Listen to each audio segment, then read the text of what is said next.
You know the story. A beautiful girl, a wicked stepmother, a poisoned apple, and 7 cheerful little men who scrub dishes and hum while she sleeps in a glass coffin. It feels safe, domestic, timeless. But the image you have, the jolly clockwork helpers tucked away in a little house in the woods, is a Victorian confection layered over much darker realities. The dwarfs in Snow White did not spring from nowhere. Their forms were shaped by a century that bought, sold, exhibited, and legally managed human difference. Once you start looking, the innocent picture fractures. You see court pies, coal shafts, circus halls, and parliamentary reports, and a pattern of deliberate, systematic exploitation. Picture Central Germany in 1812, when Jacob and Wilhelm Grimm first published Kinder- und Hausmärchen.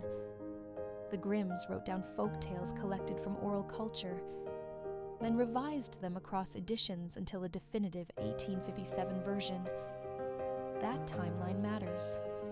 In the same era, Europe and Britain are transforming industry, empire, and spectacle. The dwarf in a cottage is not just a fairy figure. He's a cultural shorthand that Victorian audiences already associate with miners, court curiosities, and public exhibitions. Start with the miners. Picture Durham or Cornwall in 1840, soot-streaked faces, the metallic tang of wet stone, the low, raw cries of men and children squeezed into narrow tunnels. Hear the whistle blow, and the lamp bob in hand. The British Children's Employment Commission of 1842 recorded testimony from boys as young as 7 working underground, shuttling tubs and opening ventilation doors in spaces no adult could fit. Parliament responded with the Mines Act of 1842, banning women and children under 10 from working underground. The Dwarfs association with coal and gem mines and folk tales aligns disturbingly well with this history, a cultural recognition of smallness as labor value. Those little figures are echoes of real bodies pressed into fissures for profit, bodies legislated into and out of danger, depending on the balance sheet.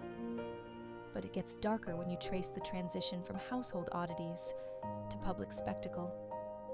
Go back further, to 1626, and imagine a royal banquet in the court of Queen Henrietta Maria. The court dwarf Geoffrey Hudson, born 1619, is famously presented by being concealed in a pie and produced before the company, an act recorded in diaries and court gossip. That shocking display didn't die with the Stuart court.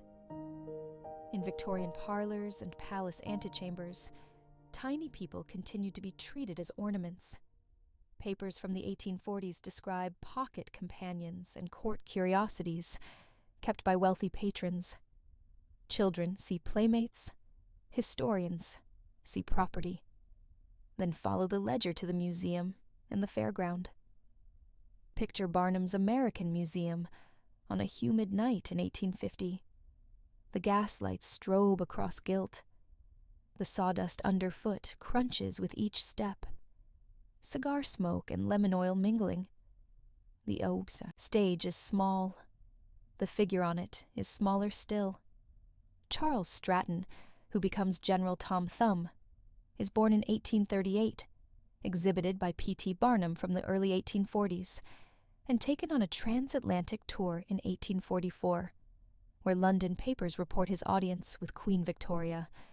Barnum's own memoir, published in 1855, catalogues how novelty sells, contracts signed, train fares paid, portraits sold. Barnum manufactures affection and markets it. The dwarfs of fantasy are here refitted as commodities, marketed for their size, their presumed innocence, their capacity to amuse. Newspapers ran playbills advertising General Tom Thumb alongside wild beasts and waxworks. Those playbills survive in archives. The cheerful servants of children's books echo the stage-managed cheerfulness demanded of performers who had no legal protections and who signed away wages for travel and spectacle. Here's what's truly horrifying. Legal and medical systems of the Victorian age helped turn people into spectacle or into disposable labor. The Lunacy Acts and the expansion of asylum records across the mid-19th century made institutionalization easier. Court records show that those who deviated from normative bodies were more vulnerable to being removed from ordinary life. The same era's medical journals, catalogued in university libraries, treat dwarfism as a curiosity and, at times, recommend confinement or exhibition under the guise of study. That academic language fed a market. People who were at times household companions and at other times entertainment for crowds found themselves subject to contracts they could not negotiate, commitments they could not escape, and legal categories that rendered them non-citizens of a social order that prized uniformity. The fairy tales Poisoned Apple and Sleeping Death acquire new meanings when you place them against documented Victorian violence. Poison was a known instrument of domestic and social control in the 19th century. Arsenic was cheap, widely available, and features in forensic records from the 1840s and 1850s. More prevalent, however, are the subtler poisons of poverty and exposure. Broken contracts, lost earnings, sold portraits that outlived the people in them. Newspapers carry obituaries of performers like General Tom Thumb and George Washington Morrison Nutt, known as Commodore Nutt, born 1848, but the print adoration often obscures financial ruin or exploitation behind the scenes. The apple becomes the contract, the gift that binds and undoes. Think of another scene. An 1850s provincial courtroom. The air is heavy with dust and ink. A playbill is held up as evidence. A ledger shows payments that never reached a performer's family. A promoter sits impassive. The plaintiff, thin and small, speaks in halting testimony about travel, meals, and withheld wages. The clerk reads aloud passages from Barnum's own memoirs, and from contracts pasted into museum scrapbooks. Court records from the period, archived in county repositories, show disputes over custodianship and money. The fairy tale gloss of benevolence becomes a legal ledger of ownership and claims. The escalation is relentless. From mines to courts to stages, the pattern is systemic. People of small stature are routed into roles that serve someone else's fantasy. The Brothers Grimm captured a motif. Victorian society turned that motif into policy and profit. By the time a sanitized children's book emerges for mass readership in the late 19th and early 20th centuries, the story's edges are softened, cleaned for nursery use, but the underlying cultural function remains.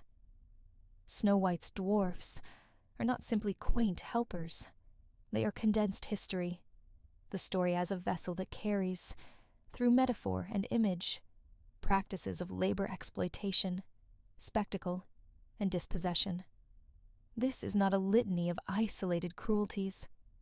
The cases of Geoffrey Hudson in 1626, the Mines Act, and the Children's Employment Commission records of 1842, the public life of Charles Stratton, General Tom Thumb, from the 1840s, with documented press coverage in 1844, and the careers of mid-century entertainers like Commodore Nutt are pieces of the same mosaic. Playbills, parliamentary reports, memoirs, and courtroom filings, all preserved in archives, trace the roots by which a cultural image hardened into social practice. So when you tuck Snow White back onto the shelf, remember that the whimsical little man in that tidy cottage are freighted with a century of exploitation. Children see singing friends. Historians see tax ledgers, playbills, and legislation.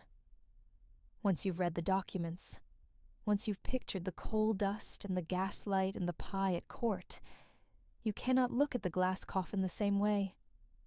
The tale of innocence is also a map of appetite, a map of who was displayed, who labored, and who was smoothed into a story so audiences could feel comforted without seeing the cost. The sanitizing is the last act of exploitation, turning people into characters, histories into bedtime stories. You go back to the book, and you cannot unknow the ledger behind the lullaby.